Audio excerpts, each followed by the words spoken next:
I was talking to, my mother-in-law the other day, and I was basically telling her one of the best things about being retired is that you're completely off the emotional roller coaster, but I still give credence, and I'll never forget what that's like.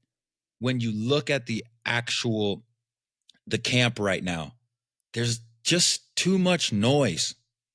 There's too much noise.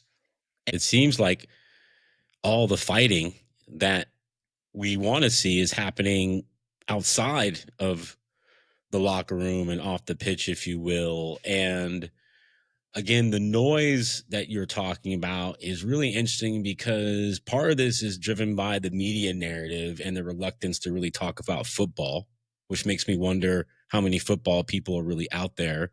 Let's talk about what we need to be doing in 2025 to get ready for 2026 from a real way, not from a veneer fake way. And I'm just really over all of this gotcha. He said this, they like this, they hearted this, all these things that are playing out. And it's just not lost on me that, I wish we had more Tyrese Halliburtons. Because you know what Tyrese did when his dad, John, started acting crazy, right? With Giannis. Shout out Nashville owner Giannis Antetokounmpo, right? Yes. Yep. What'd he do? Dad, you're wrong. You can't come to the games anymore. Okay? No matter where you fall in this spectrum, at some point, you just got to let your kid be themselves. You just got to let them be who they are. And it just seems like this soccer dad thing. And I'm guilty. Look, I'm sure there's a lot of folks in Chapel Hill who don't want to hear my voice anymore over the last fall, because certainly I could have my LeVar Ball, Richard Williams moments, no doubt. So I'm raising my hand. But I just find it like bait for us to not talk about what's important. Who cares if Christian Pulisic's dad, Mark, says something and ChatGPT's an answer back at Landon? What I think is actually very more interesting is sort of how the old tribal part of the U.S. soccer sort of player sort of infrastructure is really highlighted right now. I think it's very easy to see whom's siding with Landon and who's decided not to in terms of criticism. Although I think, and this is the part, Jalil, that kills me, everything can be true all at once. That's facts. I mean, this is the part that drives me crazy. Did Christian need a break? Yes. Should he have been in Gold Cup? Yes. What are we doing? Like, this is the real what are we doing? This is a $1 billion industry that still doesn't find the humility to find the sophistication it needs to get to where it wants to go. So it's just that din of noise. It's tiresome. And I share your sentiment too, is kind of just starting to get over it if we're not going to talk about what's real. To be fair, noise is noise. It's to me, I will never forget. I will never in my life forget what it is like to be talked about publicly, to have, a whole entire media engine that is designed to talk about your livelihood. And is there a moment you think of, or more of a feeling you arrived at? No, not a specific moment. The media was never like, I didn't have like no toxic relationship with the media or whatever have you. Yeah, of course not. I'm just saying I'll never forget what that experience is.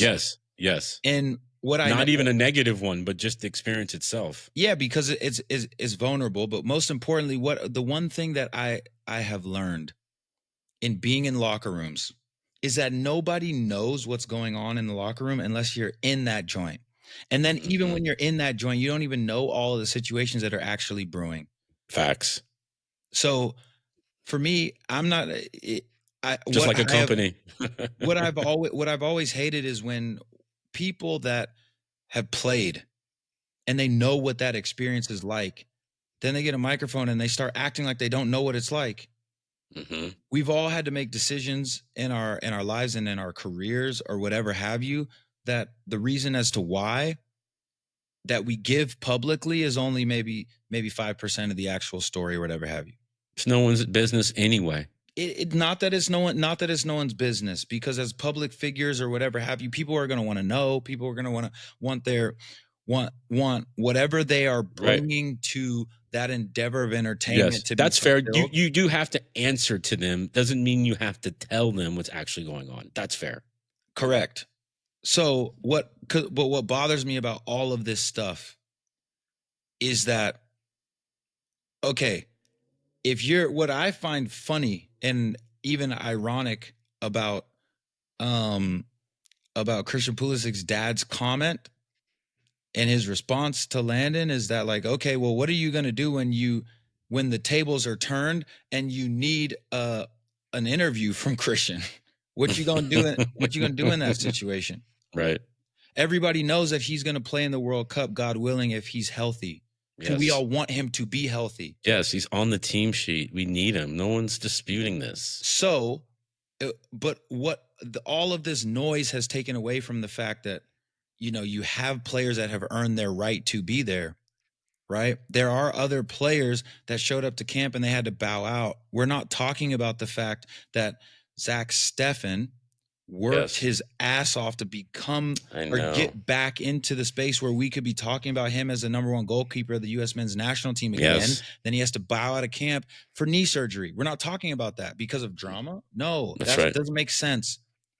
We're not talking about the fact that there have been players that have high ranking either dads or family members or uncles or whatever have you in this U.S. men's national team situation, setup, the MLS setup or whatever have you, and that have had it easier than other people situationally to get to certain ranks. And harder sometimes too, ironically. But we're not talking about Sebastian Berhalter, because I know firsthand that he earned his way onto the national team. But we're not talking about that. We're not highlighting what it looks like when you go through the proper steps, even when people may be calling you a nepotism baby or a kid, but you don't roll that way and your family don't roll that way. But we aren't talking about those things. We're talking about drama. Doesn't make any sense to me. That's right. And it's not accurate too, because let me tell you something, a thought I had earlier, and I appreciate this. Bruce and Kenny Arena is a great person, right? Michael and Bob Bradley, there are people like I just feel like that's what happens when you get that mixture, when you get that feeling and you have what it is. I mean, Jurgen and Jonathan Klinsmann, like, I don't understand how we can't just give Greg and Sebastian a lot of credit, because, people see his name and already going to look the other way. But I'm happy for that family. He's done very well. He had a good run out in his debut, but it just, you think the Maldinis, you think Cesare and Paolo, or the Schmeichels, Peter and Casper, or Lillian and Marcus Thurams. The Thurams. Johan and Jordy Croy, Frank and Frank Jr. Lampard, Patrick and Justin Kluivert, George and Tim Whaley. Like, are their dads acting like that? Like, I just don't understand why, as an enterprise of American soccer, we can say this is the standard, this is what it is, and then everything else we just tune out. But we're creatures of noise, and right now what this national team needs is a great result against TNT to open their Gold Cup in San Jose. That's just the reality of it. And you couldn't have been more on point, and why you're the best in the business when you say winning, because that's the reality of it, because that's still what's in front of this team for sure. They got some work to do, but that's what's in front of this team, no doubt. Yeah, I couldn't agree with you more. And just to cap, like, where I feel and how I feel about all of this stuff, is that what's floating up to me is that multiple things can be true at one time. The U.S. men's national team can be struggling and be in crisis because they are. Yes. The fans can be unhappy because they are. There can be a lot of drama because there is. There can be players that should be in this Gold Cup camp that aren't, that elected to take breaks. There's too much drama with dads getting involved. That's facts. But at the same time, what I'm always going to do is I'm going to go about this media stuff where what I say, how I fix my face, I can look at all my boys that are either still playing, that are coaches, that are GMs or whatever have you, that are putting their level best forward. If I get a vibe where you're cheating or you're scheming, all right, you get inflamed. But when people are putting their level best forward, I'm always going to be talking about things in a way where I can look you dead in the eye and be like, yo, I can see that you're trying or whatever have you. I ain't going to hide behind no microphone or nothing like that, because at the end of the day, it's easy to talk about people when they're not right in front of you. Yes. And after the fact, don't give me your postmortem thoughts on what we all just witnessed. Like, I'm not giving anyone credit for that. It's like the old sort of comic routine line of like, I don't get to come home and say, hey, look, kids, I didn't get arrested today. Like, there's like, you don't get credit for that. Like saying and articulating what we just saw together. I went to the movie too. Maybe you don't ask as many questions as I do, certainly, and be talking up the movie, but that's just who I am anyway. But that's not the point. The point is that I think we can all do a better job of asking the right questions. And at the end of the day, we got to support this team. It doesn't mean it's perfect.